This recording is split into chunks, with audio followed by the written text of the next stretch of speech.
A paz do Senhor Jesus, eu sou a doutora Mariana Mendes. Hoje, 24 de fevereiro de 2024, estou aqui para dividir mais uma palavra do Senhor. Tenho certeza que a palavra de hoje dará direção e instrução para a nossa vida. A palavra de hoje encontra-se no livro de Êxodo 5, versículo 9, que diz assim: Aumentem a carga de trabalho dessa gente, para que cumpram suas tarefas e não deem atenção a mentiras. Essa instrução foi dada a Faraó para os seus soldados em relação aos escravos hebreus. A história nos conta que o povo hebreu, por 400 anos, foi escravo para o Império Egípcio. E Moisés, ele foi levantado como libertador dessa nação. Quando Moisés foi escolhido por Deus e recebeu a orientação para conversar com o faraó, para pedir que o faraó liberasse o seu povo para ir até o deserto prestar culto ao Deus. Moisés, de uma forma corajosa, junto com seu irmão Arão, se dirigiu ao palácio do faraó e pediu para ele poder conceder a ida do povo hebreu por 3 dias no deserto para poder fazer culto ao seu Deus. Faraó, ele negou nesse momento e praticamente expulsou Moisés e Arão do seu palácio. Após a saída de Moisés e Arão, Faraó deu a instrução à sua guarda egípcia para deixá-los ainda mais ocupado no serviço, o povo hebreu, para intensificar ainda mais o trabalho ao povo hebreu, dizendo: intensifique essa carga para que não deem atenção a mentiras, querendo dizer as palavras proferidas por Moisés e Arão. Quantas vezes no mundo moderno, onde um mundo envolto ao dinheiro, que caminha ao redor do capitalismo, da busca de riquezas, do acúmulo de riquezas, também nos vemos inseridas nesse cenário de extremo jugo, de extremo cansaço, onde passamos a maioria das horas do nosso dia mergulhado em um trabalho intenso. O mundo de hoje é extremamente consumista. Através das mídias, das propagandas, do entretenimento, somos envolvidos a todo momento para consumir mais, para termos uma vida muito mais custosa. E isso faz com que precisamos trabalhar longas horas para acumular dinheiro, para poder pagar todas essas contas e poder suprir os nossos desejos e vontades. Começamos a viver numa verdadeira armadilha, onde compramos mais, consumimos mais e precisamos trabalhar mais. Com a pandemia, precisamos ficar em casa, as empresas precisavam se reinventar e surge o advento do home office, onde várias empresas administrativas começam a armar meios para que o seu trabalhador trabalhasse em casa. Nisso, a carga horária dos trabalhadores aumentaram exponencialmente. No meu consultório, no meu dia a dia, eu tenho vários pais que trabalham em home office e desde então eu pergunto para eles se facilitou, se foi mais positivo. E por incrível que pareça, a resposta deles é que piorou muito a jornada de trabalho. Pois agora o ambiente familiar tornou-se um ambiente mais estressante, onde você leva o trabalho para casa e os patrões e os donos das empresas, por essas pessoas estarem em casa, acabam exigindo muito mais produtividade de quando eles estavam dentro da empresa. Nisso, nos envolvemos ainda mais, ficamos mais estressados, ficamos com esgotamento físico, esgotamento emocional, até gerar uma doença conhecida síndrome de burnout, onde a pessoa, por excesso de trabalho, por excesso de responsabilidade, ela inicia um quadro de ansiedade, um quadro depressivo por esgotamento físico e mental. Precisamos ficar atentos a isso, pois o excesso de trabalho pode causar danos irreparáveis à saúde de cada um. E esse conhecimento já era sabido até para os povos antigos. Milhares de anos antes de Cristo, o faraó ele já sabia que o excesso de trabalho não dava tempo para a pessoa nem raciocinar. Esgotava mentalmente, esgotava fisicamente, ao ponto dela não conseguir dar prioridade a nada mais. O que Faraó queria com isso era deixar os hebreus num esgotamento físico e mental tão grande, onde eles não seriam capazes de dar ouvido para Moisés, de dar prioridade para Deus. E é justamente isso que o excesso de trabalho faz com as nossas vidas. Ela rouba a capacidade de priorizarmos o que é mais importante para nós. Não temos tempo para Deus, não temos tempo para o nosso relacionamento, não temos tempo para os nossos filhos e nem para os momentos de lazer. O trabalho, ele pode dar uma visão de conforto, por não faltar talvez dinheiro, por você conseguir pagar as suas contas, adquirir alguns bens a mais, mas ele rouba, o excesso de trabalho, ele rouba o que é mais importante nas nossas vidas.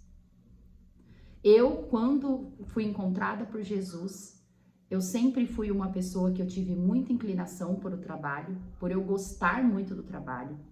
E a área médica, ela funciona 24 horas por dia, 365 dias por ano. Um médico, se ele quiser trabalhar 24 horas por dia, 365 dias por ano, ele consegue. Porque ao invés das outras empresas que geralmente funcionam a hora comercial e o CLT acaba regendo, né? As leis de trabalhistas acabam regendo muito mais essas empresas de produção do que a área médica.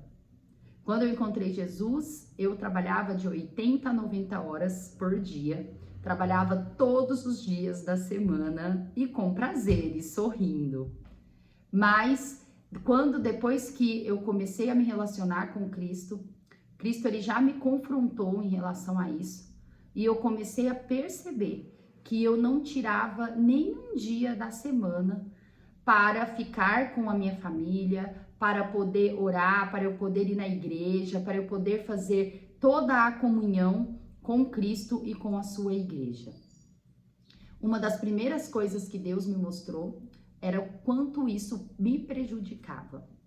E confesso para os irmãos que não foi fácil eu diminuir a minha carga horária e não foi de um dia para a noite. Eu comecei aos poucos. Primeiro eu fiz uma aliança com Deus, que de domingo eu não trabalharia mais, que eu retiraria o domingo para as coisas do Senhor, para eu poder estar na igreja de manhã, na escola bíblica, à noite no culto e estar com a minha família. Aí aos poucos, depois eu parei também de trabalhar de sábado, que também não foi fácil, e fui diminuindo a minha carga horária durante a semana. Hoje, não que eu trabalhe pouco, mas hoje eu trabalho como um trabalhador normal, eu trabalho por volta de 40 horas por semana. Muitas vezes nós não temos vícios em drogas, em bebidas alcoólicas, em jogos, nós não temos hábitos que gera muito apontamento de pecado, mas nós temos um pecado de estimação que rouba a nossa prioridade com Deus e nós não percebemos.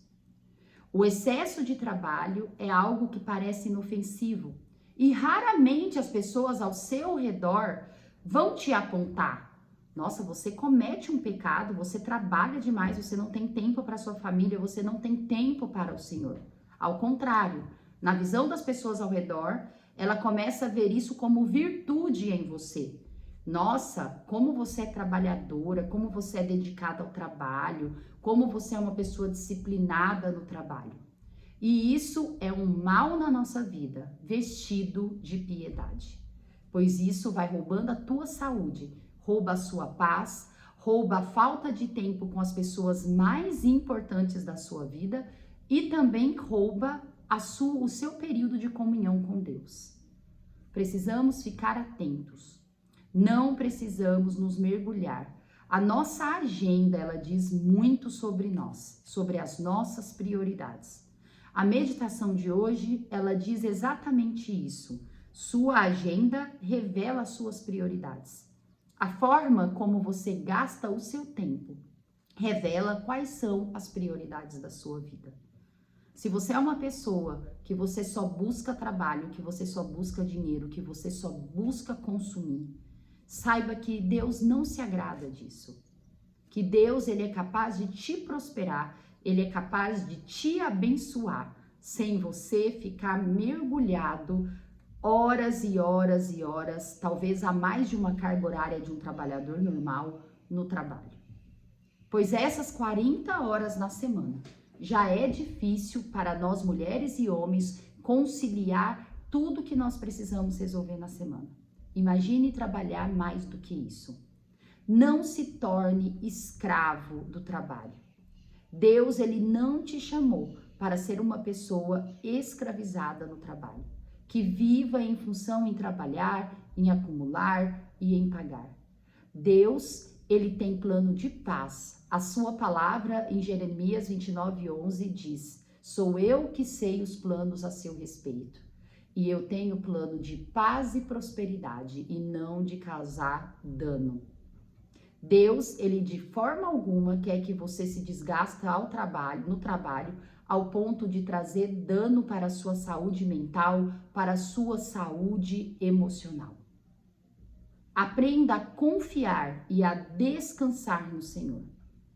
Quantas vezes eu também almejo algumas coisas e passa pela minha cabeça, eu vou atender mais no consultório, eu vou trabalhar mais no hospital, mas logo em oração, Deus já me acalma, Deus já me dá direção e diz: se for para ser para esse caminho, não siga. Não perca o tempo em desgastar no trabalho. Que o trabalho seja uma fonte de virtude, uma fonte de renda na sua vida, uma fonte de felicidade. Não faça o trabalho virar danoso na sua vida. O trabalho virá uma pedra de tropeço. Precisamos vigiar. É somente com Deus que conseguimos colocar cada coisa em seu lugar e dar prioridade para as coisas que merecem prioridade. Jesus, certa vez em Betânia, na casa de Marta, Maria e Lázaro, ele passou por lá, ele foi lá na casa de Maria e de Marta, e ele sentou na sala. Maria, ele já se jogou aos pés de Jesus, pois Maria era uma adoradora nata, ela via Jesus como seu Messias e ela queria aproveitar todas as horas para poder ouvir Jesus, ouvir seus ensinamentos e adorá-lo.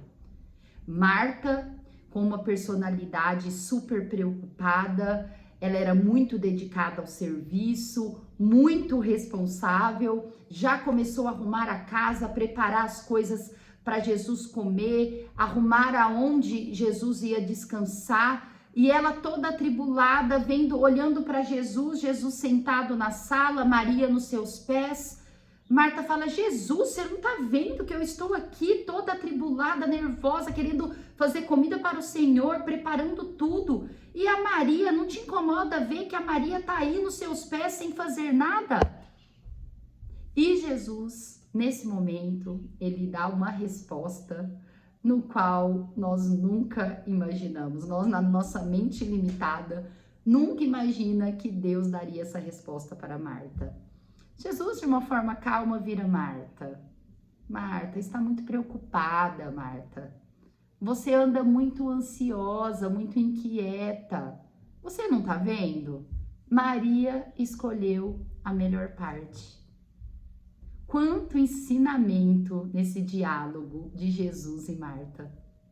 O que Jesus quis dizer para Marta Você está muito cheia de responsabilidade, você está escolhendo ser perfeita no seu serviço e fazer tudo rápido, tudo com perfeição, mas não é isso que eu te chamei.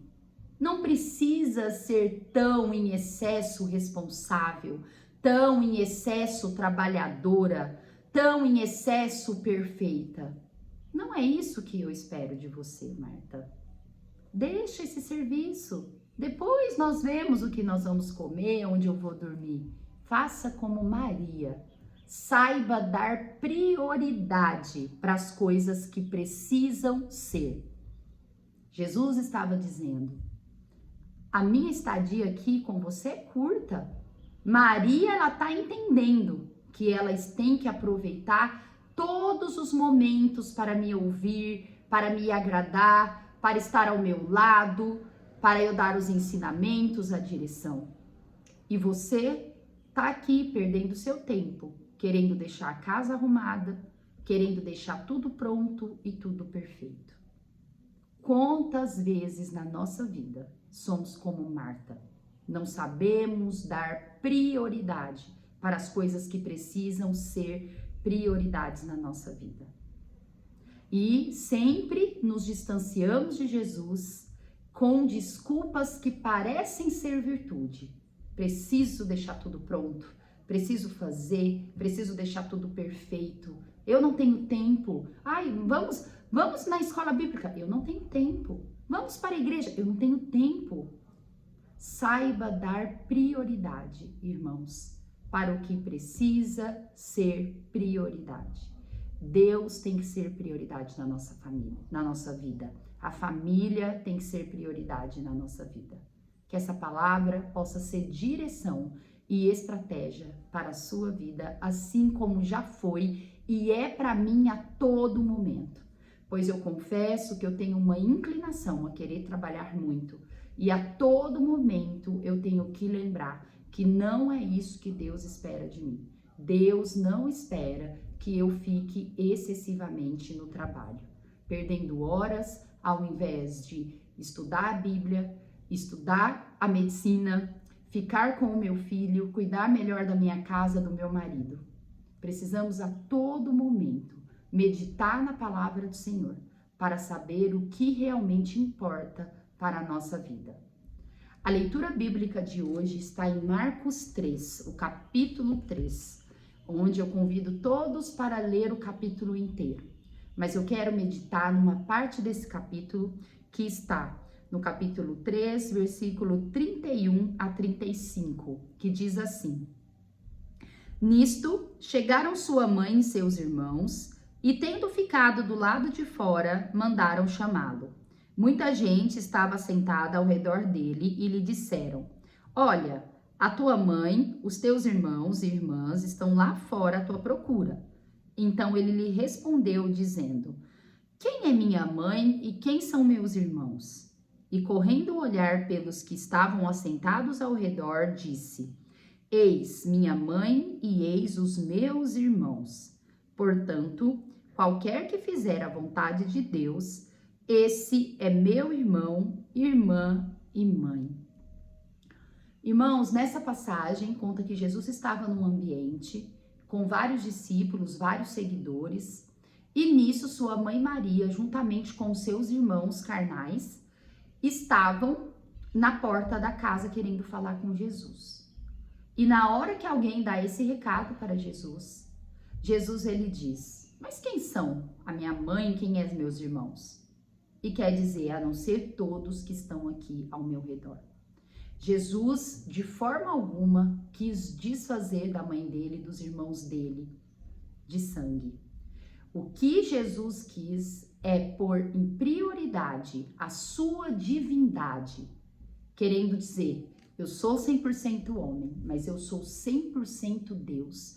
E todos aqueles que me seguem, que estão ao meu redor, tornam-se meus irmãos.